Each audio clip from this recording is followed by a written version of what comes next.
Hello दोस्तों क्या आप कभी कोई काम का शिकार हुए हैं? दोस्तों मैं इसलिए बोल रहा हूँ क्योंकि आजकल हर जगह पे आपको काम नजर में आ जाएगा। ऐसे बोल सकते हैं हर एक स्कीम के साथ काम जुड़ा हुआ रहता है। कुछ दिन पहले की बात है, एक न्यूज में आया था, कोई एक गांव में सरपंच के परिवार के सारे लोग फाइनेंशियल एस्टेब्लिश होने के बाद भी उन लोगों के फैमिली के सारे मेंबर के पास जॉब कार्ड है, जबकि जो एक्चुअल जॉब कार्ड पाने के लिए हकदार है वो उस सुविधा से वंचित है। तो सिर्फ ये एक ही न्यूज नहीं है, आप अगर रोज रोज का न्यूज देखेंगे तो कहीं ना कहीं आपको ऐसा भ्रष्टाचार नजर आ ही जाएगा। कहीं पे कोई राशन खा जा रहा है, कहीं पे कोई फर्टिलाइजर खा जा रहा है, कहीं पे कोई घर खा जा रहा है। तो दोस्तों ये इसलिए हो रहा है क्योंकि ये सारे सुविधा आप तक डायरेक्ट नहीं पहुंच रहा है, अर्थात किसी और के थ्रू आप तक पहुंच रहा है। तो अगर गवर्नमेंट आपको स्कीम के थ्रू 100 रुपीज देता है तो वो किसी और मीडियम के थ्रू पहुंचते पहुंचते आप तक जब पहुंचता है वो 40 रुपए हो जाता है। तो दोस्तों इस चीज को खत्म करने के लिए गवर्नमेंट ऑफ इंडिया ने 2 अगस्त 2021 को ई-रूपी डिजिटल पेमेंट सोल्यूशन के नाम पे एक प्रोसेस लॉन्च किया हुआ है, जो कि national payment corporation of India के द्वारा डेवलप किया गया है। तो इस वीडियो में हम ई-रूपी पेमेंट सोल्यूशन के बारे में ही बात करेंगे, जैसे कि ई-रूपी पेमेंट सोल्यूशन क्या है, ई-रूपी पेमेंट सोल्यूशन कैसे काम करता है और इसको यूज करके कैसे स्कैम रोका जा सकता है। तो दोस्तों जानने के लिए वीडियो को पूरा देखिए। चैनल को सब्सक्राइब नहीं किए हैं तो सब्सक्राइब करके राइट साइड में दिए गए बेल आइकन को प्रेस कर दीजिए ताकि इस तरह का इंफॉर्मेटिव वीडियो का नोटिफिकेशन आपको मिल सके।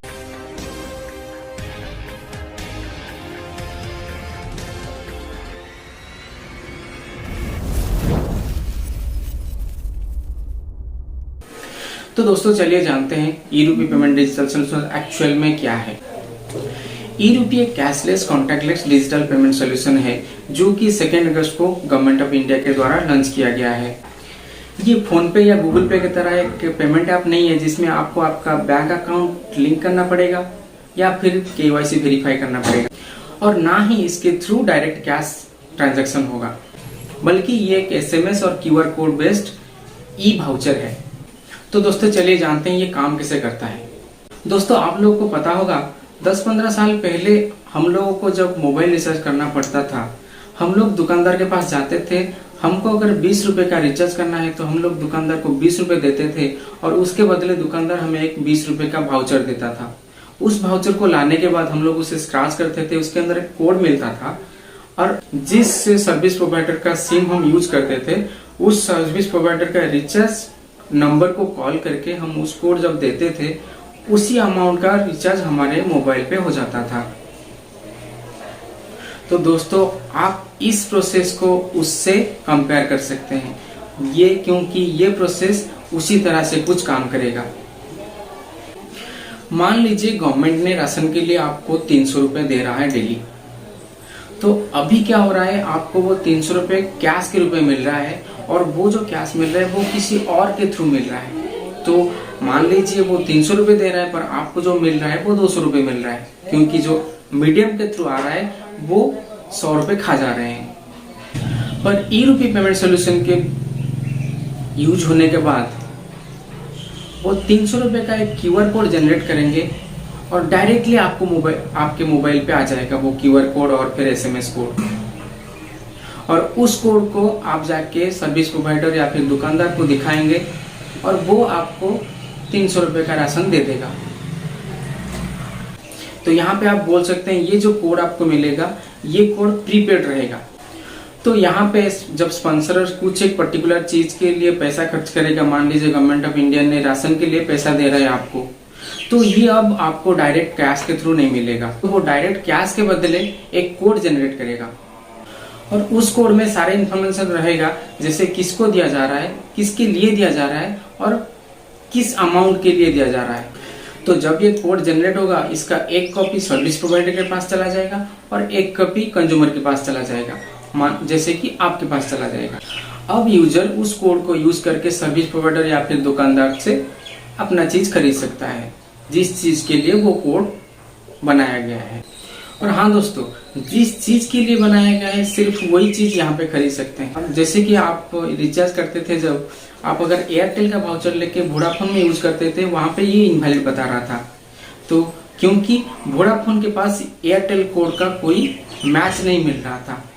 वैसे ही अगर आपको ये कोड मिला है रेशन खरीदने के लिए, आप अगर उस कोड को ले जाके मेडिसिन खरीदेंगे तो मेडिसिन दुकान में ये कोड आपको इनवैलिड बताएगा।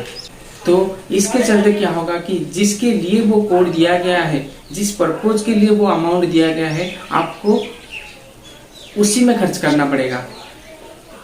उससे पहले क्या होता था, मान लीजिए आपको राशन के लिए डायरेक्ट कैश 300 रुपये दिया जाता था, तो आप 300 रुपये ले जाते थे। मान लीजिए 300 रुपये के राशन खरीदने के बदले 50 रुपये का राशन खरीदते थे, 150 रुपये का दारू पी लेते थे।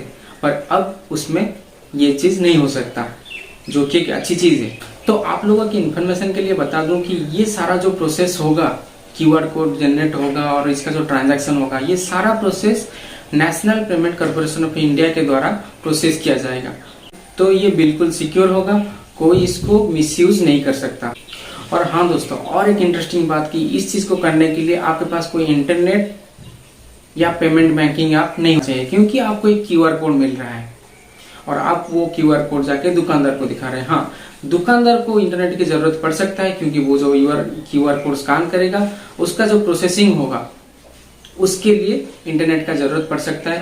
पर नॉर्मल यूजर के लिए, डायरेक्ट यूजर के लिए कोई इंटरनेट का जरूरत नहीं पड़ेगा, क्योंकि ये क्यूआर कोड आपको ईमेल में या फिर एक एसएमएस कोड की तरह आपको मिल जाएगा। तो आप इसको ऑफलाइन यूज कर सकते हैं। तो दोस्तों, हालांकि गवर्नमेंट ऑफ इंडिया ने ये प्रोसेस को स्कैम रोकने के लिए एंड डायरेक्ट बेनिफिट देने के लिए लॉन्च किया है, पर ये सबके लिए ओपन होने वाला है, तो अदर सेक्टर भी इसका बेनिफिट ले सकते हैं। मान लो कोई एक बड़े कंपनी है और वो अपने एम्प्लॉय को कुछ काम के लिए बाहर भेजता है, तो अकोमोडेशन के लिए कंपनी के रेपुटेशन के हिसाब से एक अच्छे होटल में रुकने के लिए खर्चा देता है, पर एम्प्लॉय एक सस्ता वाला होटल में रुक के वो खर्चा बचा लेता है। पर ये चीज इम्प्लीमेंट करने के बाद वो चीज को भी रोका जा सकता है, क्योंकि ये जो कोड जनरेट करेगा कंपनी, तो उस कोड में वो किस होटल में रुकेगा, कितने दिन के लिए रुकेगा, ये सारा इंफॉर्मेशन वहां पे रहेगा। तो एम्प्लॉय को वो कोड दिया जाएगा, ना कि डायरेक्ट कैश दिया जाएगा। तो एम्प्लॉय को जो कोड दिया गया है वो कोड उसी होटल में वैलिड रहेगा, बाकी कोई होटल में वैलिड नहीं रहेगा। तो एम्प्लॉय अगर बाहर जाता है तो उसी कोड को उसी होटल में यूज करके वहीं पे रहेगा।